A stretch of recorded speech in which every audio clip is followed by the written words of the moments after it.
Progress card. శబాష్. ఎన్ని మార్కులు వచ్చారా? చెల్లి కన్నా 5 మార్కులు తక్కువ వచ్చాయి నాన్నగారు. పర్లేదులే, 5 మార్కులే కదా. నెక్స్ట్ టైం చెల్లి కన్నా ఎక్కువ మార్కులు తెచ్చుకో. సరే నాన్నగారు. ఇంతకీ చెల్లికి ఎన్ని మార్కులు వచ్చాయి? 5 మార్కులు. పెళ్ళాన్ని వశపరుచుకోవడం ఎలా? సింహం బాబా.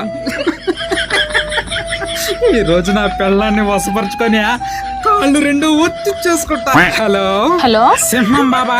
నేను ఆయన పెళ్ళాన్ని మాట్లాడుతున్నాను. సింహం బాబా ఉన్నాడా? ఆయన గిన్నెలు దోమతా అన్నాడు. అల్లుడు గారు, చెప్పండి అత్త. మీరు వచ్చి నెల రోజులు అవుతుంది, ఇంకింటికి వెళ్ళరా? అత్త ఏం మాట్లాడుతున్నావు? నేను మీ ఇంట్లో ఉండకూడదా? ఉండొచ్చు అల్లుడు, కానీ ఇన్ని రోజులు ఉండకూడదు. ఎన్ని రోజులు? మీ కూతురు కూడా మా ఇంట్లోనే ఉండింది కదా అత్త. నేనేమన్నా అన్నానా? అదేంటి అల్లుడు, అది వాళ్ళ అత్తగారి ఇల్లు. ఇది మాత్రం మా తాతోళ్ళ ఇల్లా? ఇది కూడా మా అత్తగారి ఇల్లేగా. నా మటుకే ఎదురు చెప్తావా? అలా కాదండి. ఇంకా మాట్లాడేవంటే గుద్ది పడేస్తా. ఒక ఆడబిడ్డ మీద చేయడానికి నీకు ఎంత ధైర్యం రా? నువ్వెవడు రా? నేను నేను నేను భారతీయ పౌరుణ్ణి. మధ్యలో వచ్చావంటే నిన్ను కొమ్మేస్తా. నా మటుకే ఎదురు చెప్తావా? ఒక ఆడబిడ్డను కొట్టడానికి నీకు ఎంత ధైర్యం? నా మొగుడు నన్ను కొడుతుంటే నువ్వెవడురా మధ్యలో?